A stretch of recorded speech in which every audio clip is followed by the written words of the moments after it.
Today we're going to be talking about race and the gospel. Welcome to the podcast.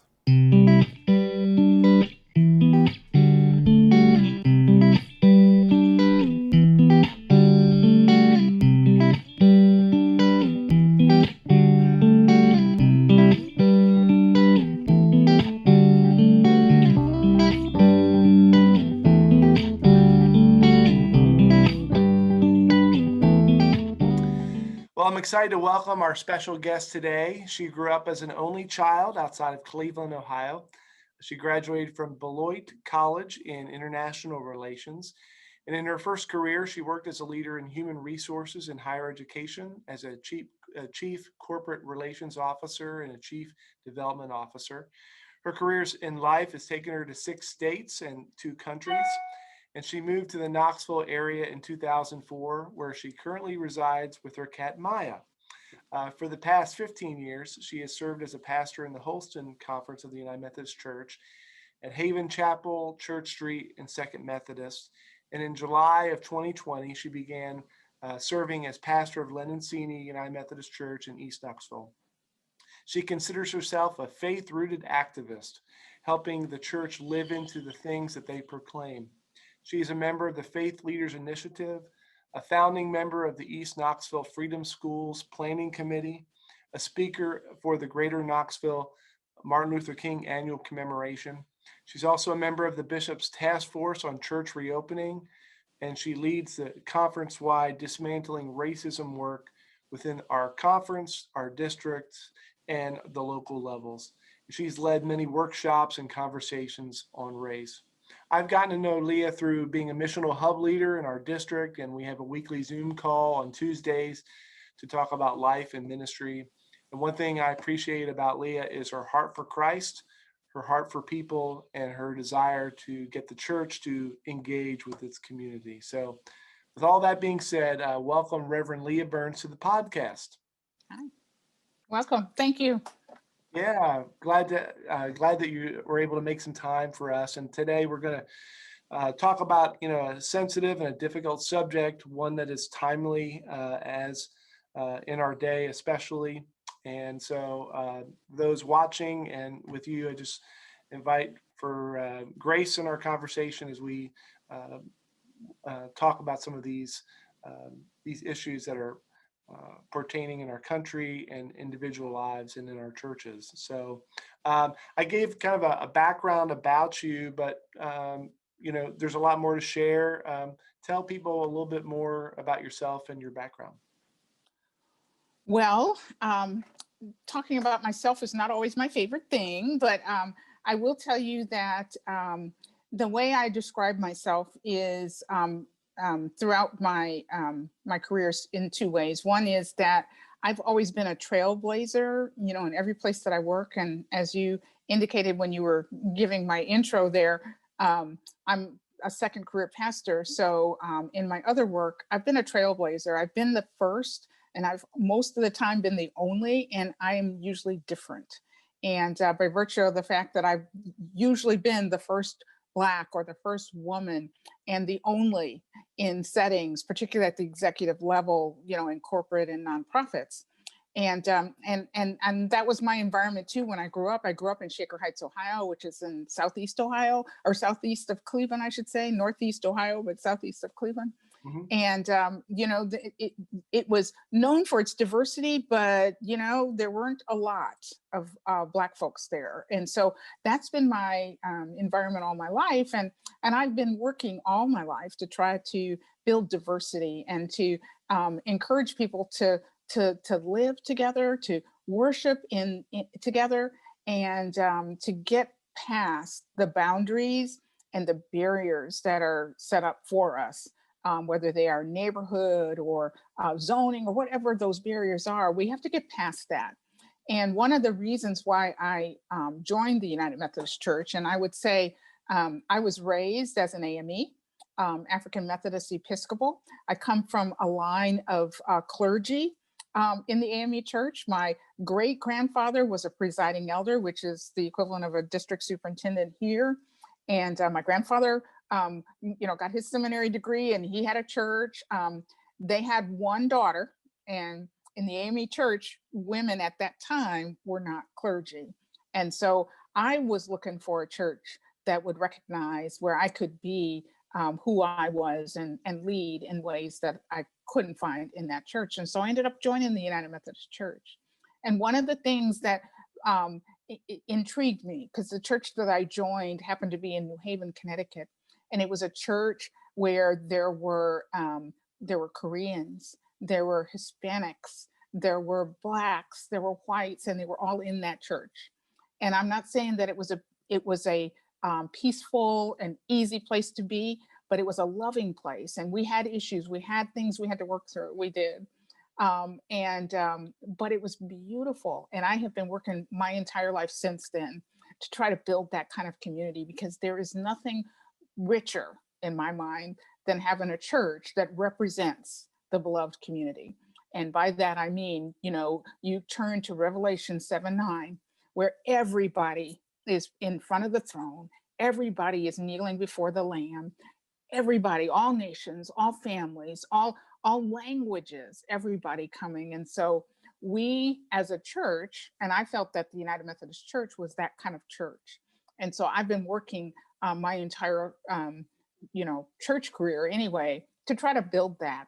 But I'm finding that it's certainly not easy work. And oftentimes I'm by myself doing it.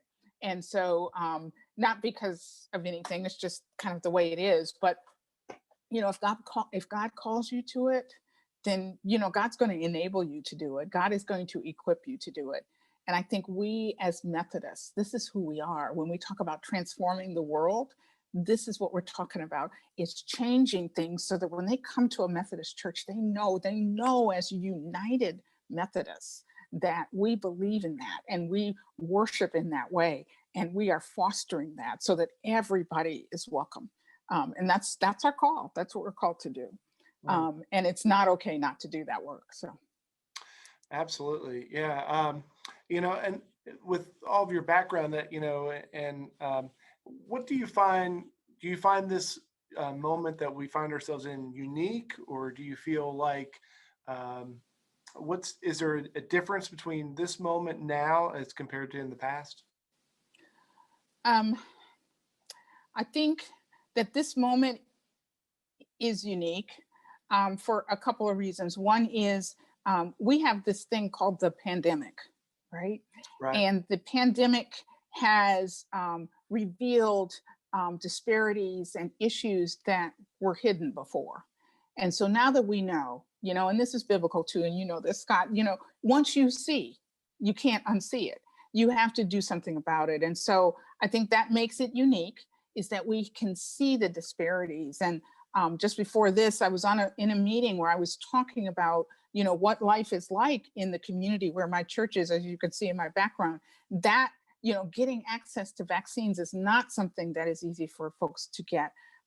Being able to have sufficient food, being able to be assured that you can stay in your apartment or find an apartment. These are things that you can't take for granted. And there are reasons why that is in place, and we have to do something about that. And so I guess your question was, is this unique? I think it's unique because these have come up and risen up in a way that is important.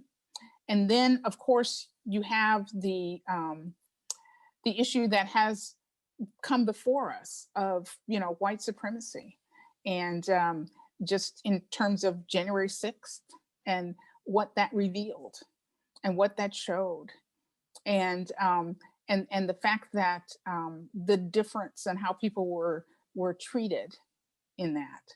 And so we have an obligation, now that we've seen it, that we have to do something about it. And as a church, that's not what we seek to be.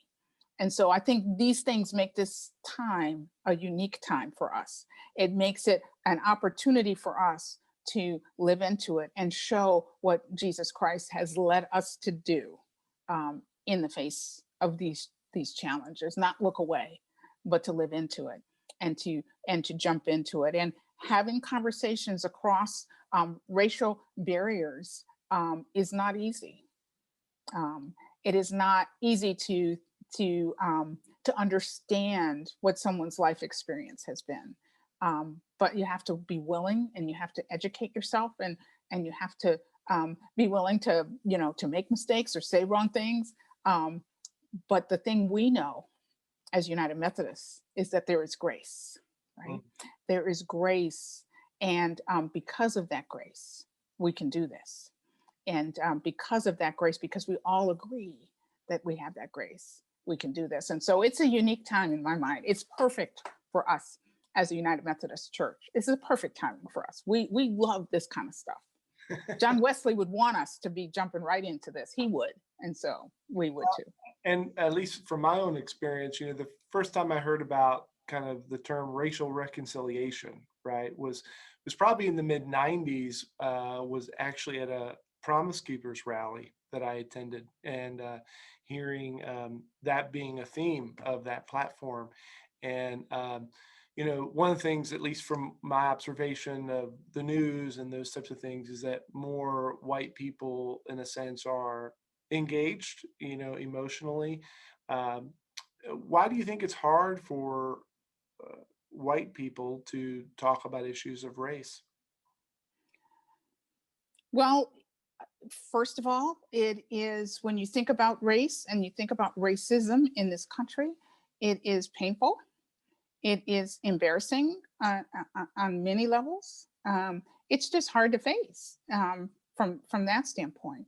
It's also hard to grasp the fact that everyone breathes that air. So in other words, everyone has some of that in them, and it's hard to own that. It's hard for us, but as Methodists, we understand about grace.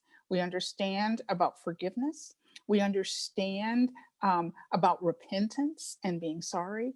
And in order to reconcile, we have to be willing to learn that and to understand that.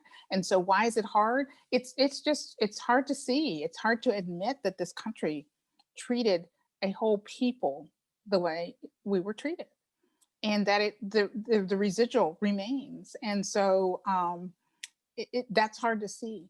And I would encourage to fully answer that question, because I'm not white.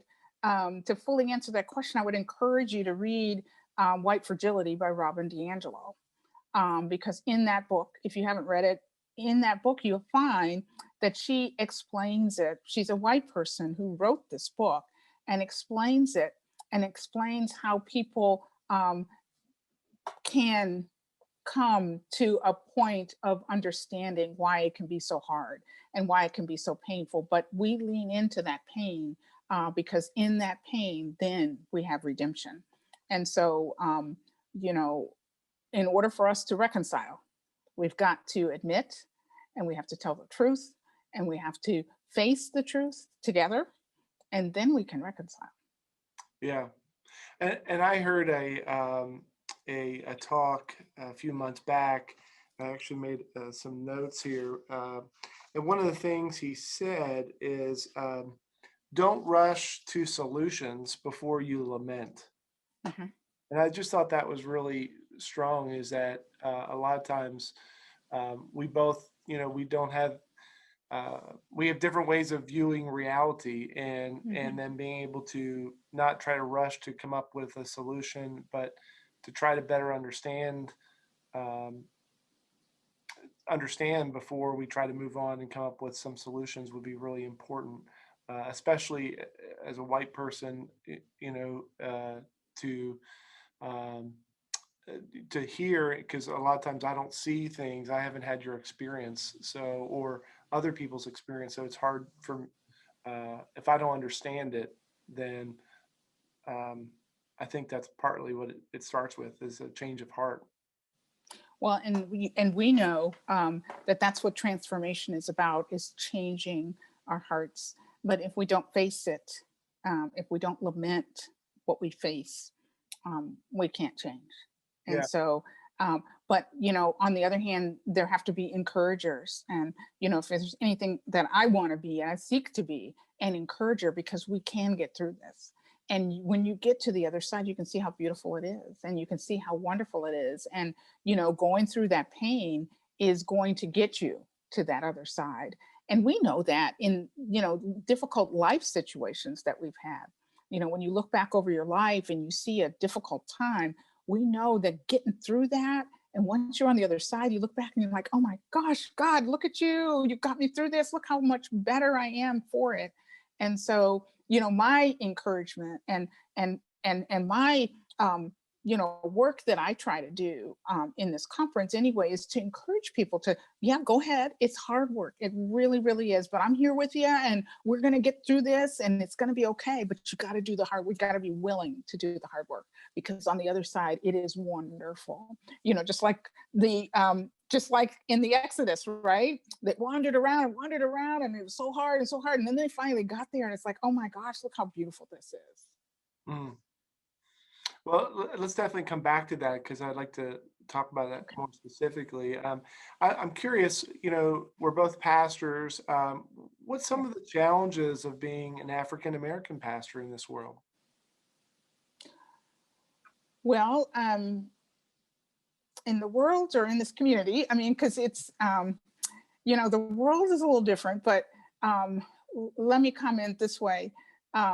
The last couple of churches that I've been in, I'm a Black pastor, and these have been white churches. And so it's, it's not always easy. But I would just say that what it's like is that it's like experiencing love like I've never experienced it before.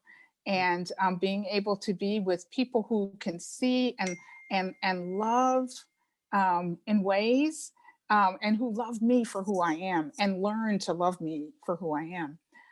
Being a Black pastor in that setting, for example, I can go to on a visit to a nursing home for someone who happens to be in a nursing home. But if I'm at one of the prior churches that I mentioned that were white churches and I'm a Black pastor, the staff at that nursing home are going to say, well, we don't have any Black people here. What are you doing here? It doesn't mean that I'm not a pastor. It means that, this is for white people. And so there's always those kinds of wake up calls that you're prepared for, and you have to have them, but it's not something you're going to run into. And so it just makes it different, and you have to be prepared. But you go into those settings with an attitude of love, and that if you go with that if you lead with love, then yes, it is going to be hard because you're Black and you're different. Like I said, first only different. But if you lead with love, then love does win. It really does. It may not be easy, and there may be some misunderstandings, and yes, there might be, but there is love. And so one of the things that I can say is I've served in a white church, I've served in a Black church. Are there differences? Absolutely. There are consistencies, and that starts with the love, because I feel the love at Lynn and Sini, but I have felt great love at Second. It was really hard for me to leave Second United Methodist, was down the road on Western Avenue. I felt the love when I was at Church Street. And so it is, for me, being a Black pastor is what I feel is my opportunity to lead with love, right? And that love is what is going to help people want to learn, to help people want to embrace. And as well as I do, when someone knows that you love them, they're going to want to include you. They may not understand how to do it right, but they're going to want to try. And that's all I ask is that. And so I would say that as a Black pastor, as a Black clergy, you've got to lead with love, but also be prepared for the racism that you're going to face. I mean, I have been targeted by the police because I've been in areas that are white, and they don't understand why a Black person is there, pastor or not. They're just, what are you doing here? Or they're going to follow me, or they're going to, pull me over for some reason. I know that. But it is what it is. Yeah. Well, part of I guess, loving your neighbor is trying to see things the way they would see them, right? And Right. so, and you talked about hard work, so we'll talk about hard work right now, to help what did you see when you saw the death and killing of George Floyd? How help us or help me to understand how you saw that? You know, that was traumatizing on many levels. And I made the decision after that particular one happened that I wasn't going to look at it. I wasn't going to watch it because it's traumatizing and it's triggering. And I'm not saying that anybody ever held me down with their knee on my throat, but I've had situations that have happened to me in my past, and it brings that back. It's also hard for me because the thing that I knew once I heard about it, and as awful as it was, is that there are going to be more after that. And there were, as you know, there were other names. There were other Black young men and women who have been killed incorrectly and inappropriately. And so I lament that because I feel helpless because I can't do anything about it because it's going to continue to happen. It could happen to me. And so there's trauma that I feel there. It's triggering the abuse that people have felt that represents.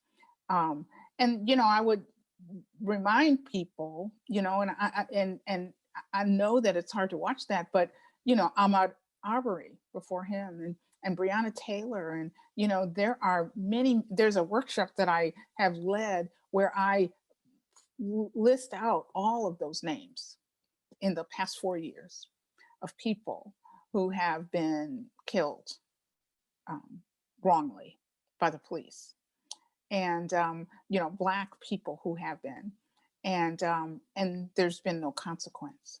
And so it's incredibly hard.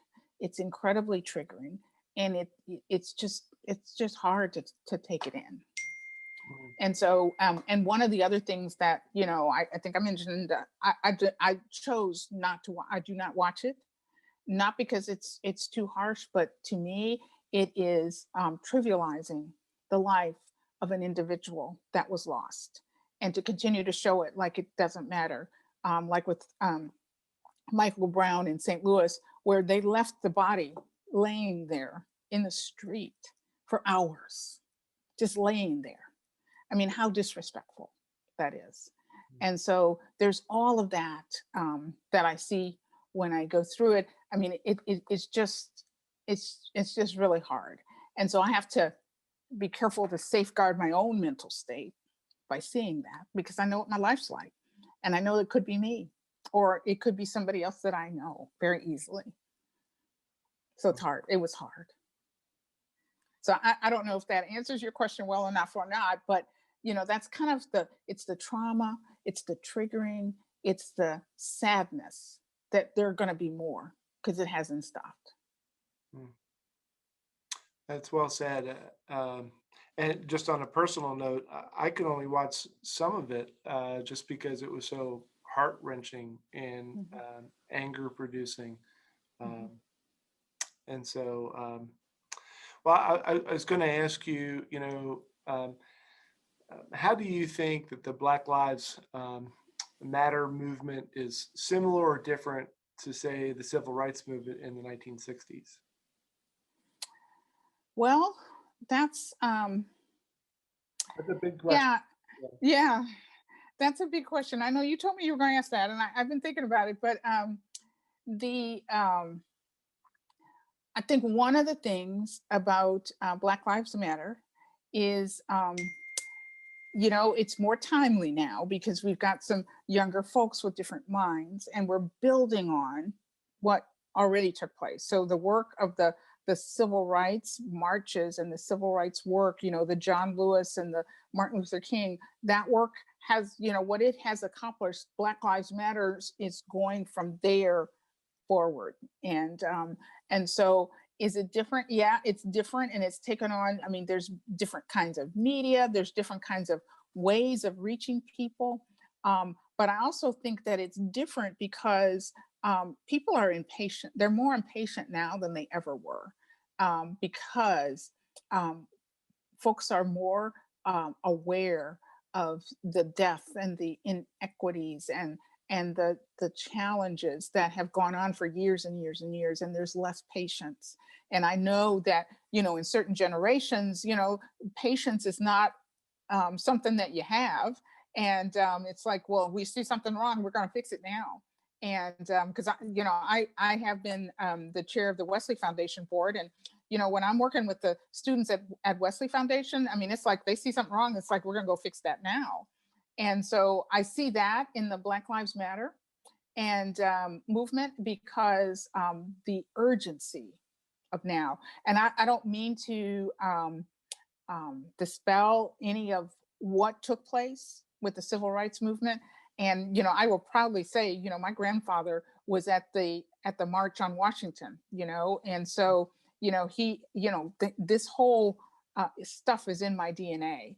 And so he was at the March on Washington, and so I understand, and I understand the sacrifice that took. But there's more work to be done, and I think that there's a sense of urgency about Black Lives Matter now, and not just because of George Floyd, but it was before. And so because the issues are in your face now, you can't avoid it, you can't look away. And so because of that, the urgency is built in. And for us as a church, I mean, we have got to be in, and we can't look away. We can't say, well, I don't want to have anything to do with it, because, the one we follow, Jesus, did not avoid controversy, did he? Jesus went right into where there was controversy, where people criticized them. Jesus went right in there. And so that's the one we say we follow. And so we have to follow him there.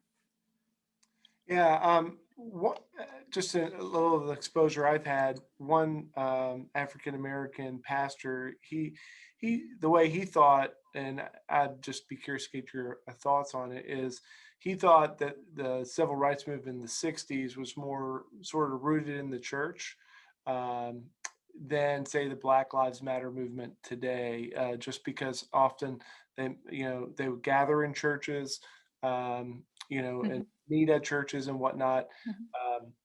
Do you feel like that's the point he was making? Is we need to try to as the church, really with any type of activism, to bring it more from out of our faith perspective, and rather than just we have to clear injustices, but rather how do we do that? We need to do that from the church, not just outside the church. Would that, you say that's true, or what would you think? Well, and yes, I agree that what he said, that the civil rights movement in the past was rooted in the churches, but in the past, that was the only safe place to meet. And so, you knew if you were Black, you could always go to your church. And so if something was wrong, or there was an issue, something needed to be talked about, as Black people, we were safe there. Now it's thanks to so many saints that work so hard, it's not like that, and we do have more options, but we had no choice in those days. And so my grandfather, I remember as a little girl, because he had a church, he was in the AME church, and he would open his church up, and we would, I remember there would be singing, and they were talking about whatever the civil rights issue was. And so those were fabulous days. But now with Black Lives Matter, there are so many other ways for people to organize. There are so many other ways for people to get boots on the street. The church is really kind of outside that, sadly, and we have to regain our footing there and show that we are relevant now. And for me, injustice is not separate from my faith. It is my faith, right? Because that is what God has called us to do. God has called us to be there for the oppressed and to right those wrongs. God has called us to bring justice on this earth. And so that's what we do. It's just that I think now with Black Lives Matter, we don't, they don't need to go to Lynn and Saney or go to some church to do it. We can meet somewhere else. But in those days, the church was the option for Black people at that time. Right. If you wanted to meet, because if you didn't, because those were the days of like Jim Crow and stuff, I mean, you couldn't meet in a public place. It wasn't allowed.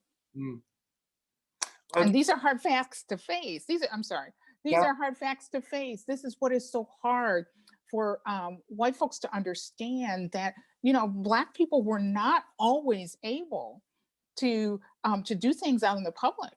We weren't always able to do that. And so, so anyway, I'm sorry, I'm digressing, which is easy to do. But to your question, the Black Lives Matter movement and the civil rights movement, I see them working together, building on each other. And civil rights absolutely was rooted in the church. I think the church needs to jump in there with what we believe, what we feel strongly about, and jump in and do what is right and stand up for righteousness, as Martin Luther King implored us to do. Yeah. What do you think the difference is between being an activist and being a reconciler? Well, I see them as similar, because being an activist, you know, kind of gets a bad rap, I guess, sometimes. But, you know, there is no faith without action, as we have read. And so if we have faith, if we believe in what we say we believe, there's action that is needed when we see something that's wrong. And so we have to be active. And so our faith really is meaningless unless we're going to take some action. And so I am always careful to say that I am faith rooted, because my action is rooted in my faith and what I believe. And so I'm going to take action because I have to. Obviously, that's what Jesus has called us to do, not to sit there quietly, but to actively jump in and do what he has taught, because he says all the time, go and do likewise. He shows us how to do it, and then he says, go do it. And so we have to be active.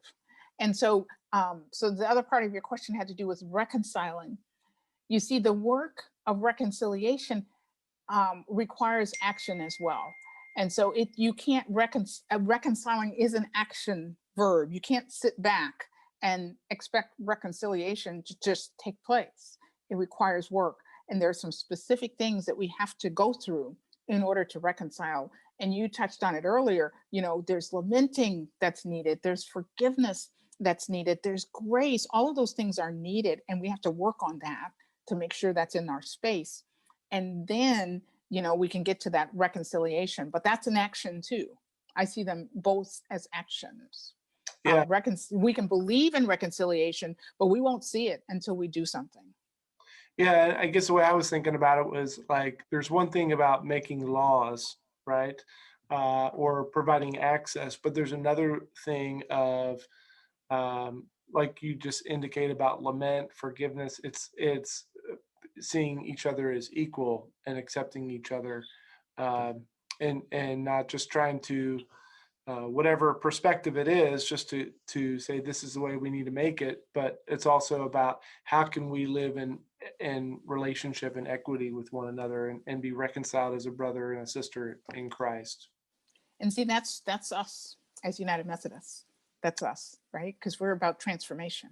And what you're talking about is that transformation, that change in here, the change of heart that has to take place for reconciliation to even be possible. And so, and that is why the United Methodist Church is poised. I mean, that's who we say we are. We're about transformation, right? To change the world. It doesn't have to be like it is. And that's so exciting. You know, that is just the most exciting thing. And I would say it's also challenging, because a lot of times, you know, we're more comfortable sharing, you know, superficial things or facts, or maybe we venture and share our opinion with other people, but Right. sharing, you know, how we really feel, or being transparent with saying something that might not be accepted by the other person, and being able to work through that. I mean, that takes a lot of trust and work and time. And so And excuse me for interrupting, but you know, the big thing, what I was talking about before, it takes love. Okay. It takes love. And so we've got to lead in that work with love first. Love come first. So going on that theme, let me ask you, I mean, I mean, there's things that are discouraging and there's things that are encouraging. What are some of the ways that some of the things that you see? We'll take it from the encouraging standpoint of kind of signs of life or breakthrough that are happening, and specifically, as you talked about earlier, the church being involved. What are some signs of encouragement that you see in terms of being able to get to a place of equity and understanding among races? Hmm. Well, I think, you know, encouraging would be all the attention last year of that Black Lives Matter and the death of George Floyd brought that people who hadn't seen before had suddenly been able to see what that was like. And so, so as hard as it was to see and to watch it and to know that it took place, I think that's encouraging because again, if you don't face something, you're not going to be able to fix it. And so it's encouraging that we are facing that. I also see encouragement, and it's kind of bear with me as I say this, but you know, the what took place on January 6th offers us an opportunity to see some harsh things that were not seen before. And so again, in that same line, it gives us the opportunity to see what it is and to work on trying to fix that. And just 1 week later, we had an amazing poem about the hill we climb.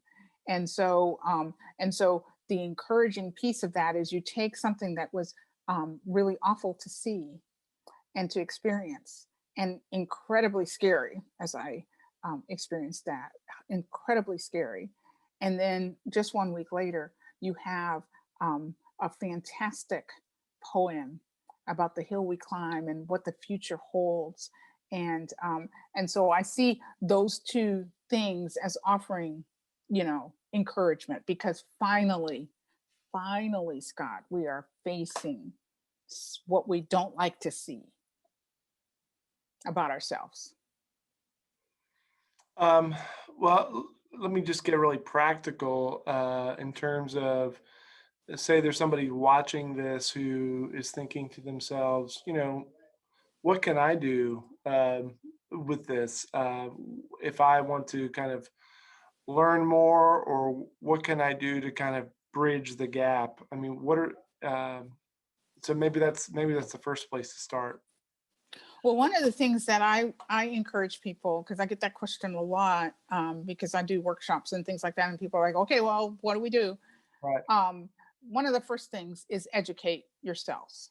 And there are 3 books that I recommend that people read. I mean, there's many, many books that you can read, but there are 3 books. If anybody talks to me about what do I need to do, I want to do more, I want to learn more.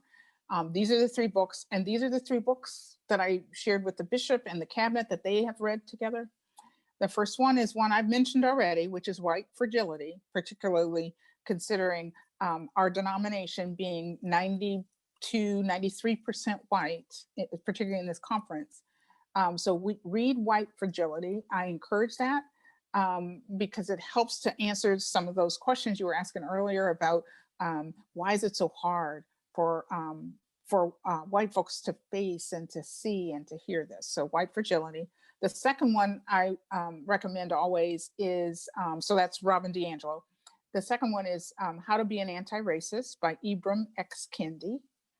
And he dispels a lot of the myths about what is racism and what it is not, and the difference between being not racist and anti-racist, because it goes back to that activism kind of thing. Mm-hmm. And so that's the second book. And the third book that I would ask, because again, we're in a faith-based setting here, is The Color of Compromise. And it's the kind of the history of Christianity's complicity in racism. And this is by Jamar Tisby.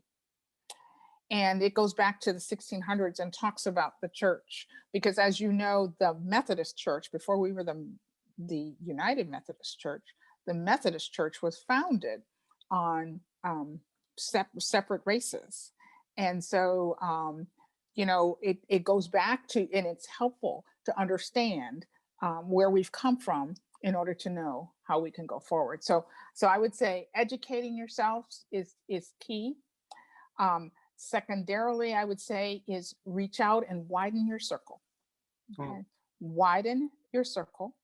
And I know that many people you have your circle of friends, but be intentional about including in that circle some people who are not like you, all right? Some people who do not think like you. Because you must do that. You must widen your table so that you are exposed, and so that you do hear and you see different people. And so I understand, and people tell me a lot.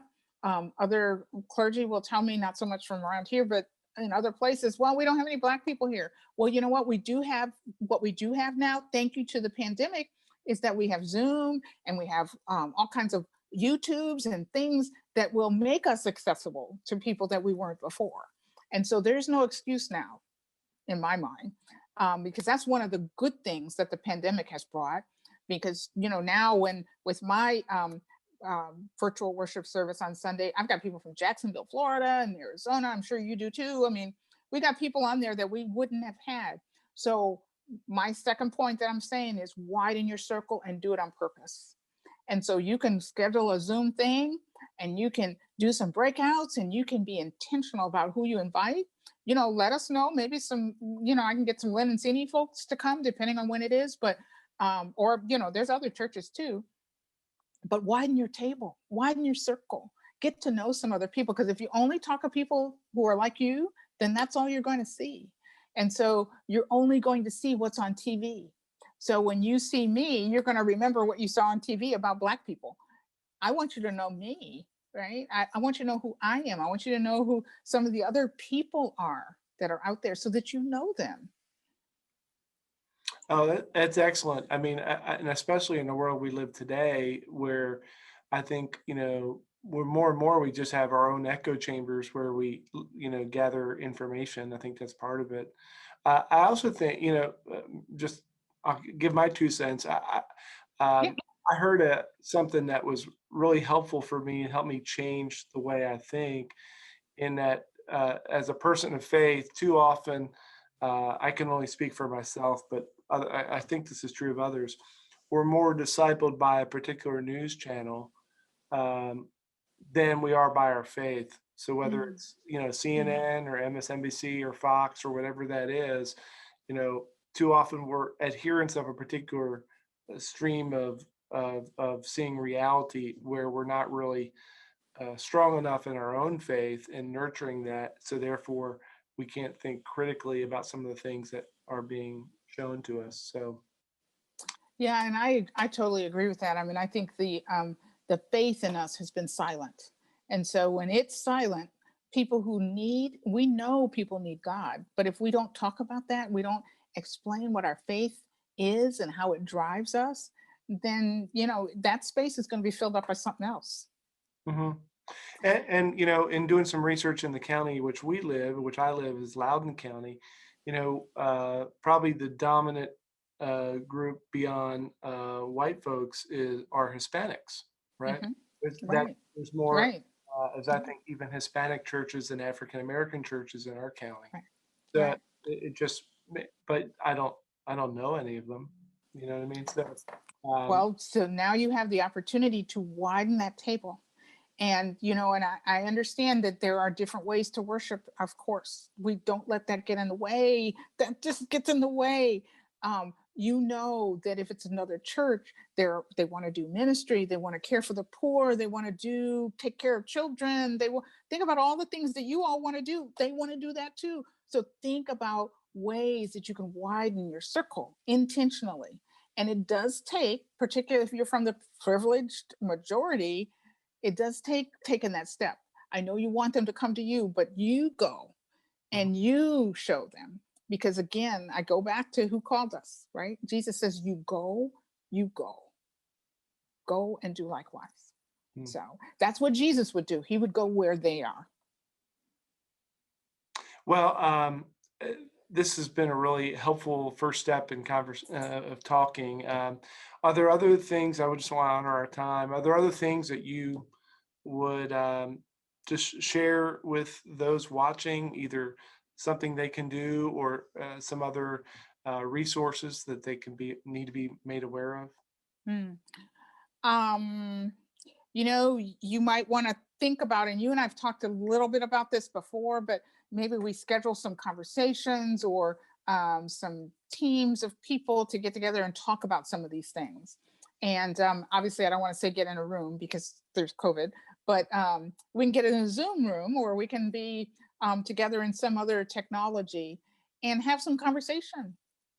Yeah. And so that this is kind of one side. I mean, I know you're asking me questions, but um people in your congregation that might hear this, they may likely hear things that I say that they don't agree with. Well, let's have some conversation about that. So ask your folks, here's the podcast, but what are some questions and what are some follow-up and what are the things there that you don't agree with? Let's have some conversation about that. Yeah. And let's talk about that, and let's talk about what you believe instead, and how those things are different. And so I would say that let's not have the conversation stop.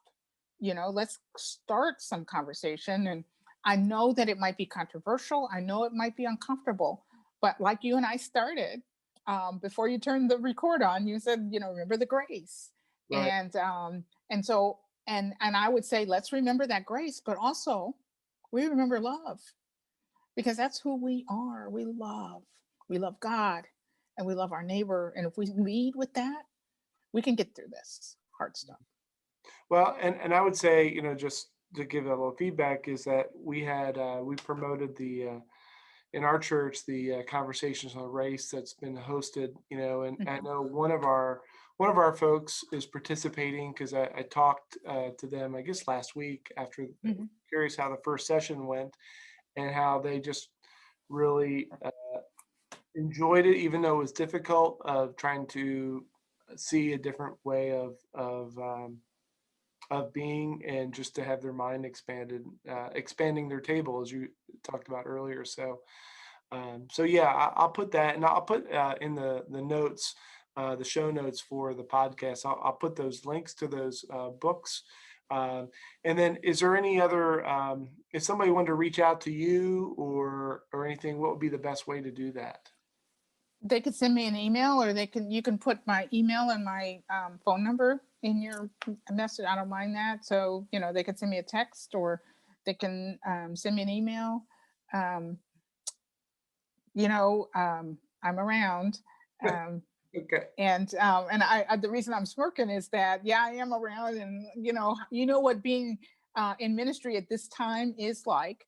But um, there's no way I wouldn't take time to have conversations, because in order for us to change, and in order for us to grow, and in order for us to become that community that again, I go back to Revelation 7:9.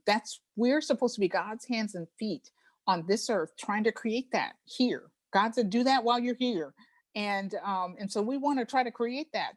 And so I'll spend any time that I can trying to do that within my range of possibilities. I will try. So I would say, ask people to send me emails, or, if you want to schedule something after a worship service on a Sunday, probably not so much in person right this minute, but as things open up, we're getting there, so we can be that way. And so, Yeah. and if you have ministry ideas, ask your folks. I mean, there's lots of things that maybe our two churches can work together, because one of the ways to build some avenues of reconciliation is to be able to work with other people, right? Other Methodists who are doing similar work, maybe in a different spot, but we're doing similar work. We're taking care of kids. We're taking care of our elderly. We're feeding people who are hungry. And when we do that together, you get to know somebody you didn't know before, and guess what? All of a sudden, they're your friend now. Yep. Yep, very much. Well, we'll explore that. Let's say that. Yeah. Okay. So, This uh, is just a beginning. This is a beginning. yeah, absolutely. And like I said earlier before we started and hit the record button, you have a lot of irons in the fire. So I just thank you for taking time for us today. Oh, So absolutely. I yeah, appreciate you for asking. And I know we tried to do this before, and because of those irons in the fire, I wasn't able to make it work. But I'm glad we were able to. And I think that in the future we can probably do some other things together too. yeah, If you want. that sounds If I great. haven't, yeah, yeah. No, you're If I great. haven't overextended myself into unwelcome areas or whatever. So No, you're fine. You're good. okay, okay. Thanks for being on the podcast. Thank you for having me, Scott. It's been great. All right. Bye.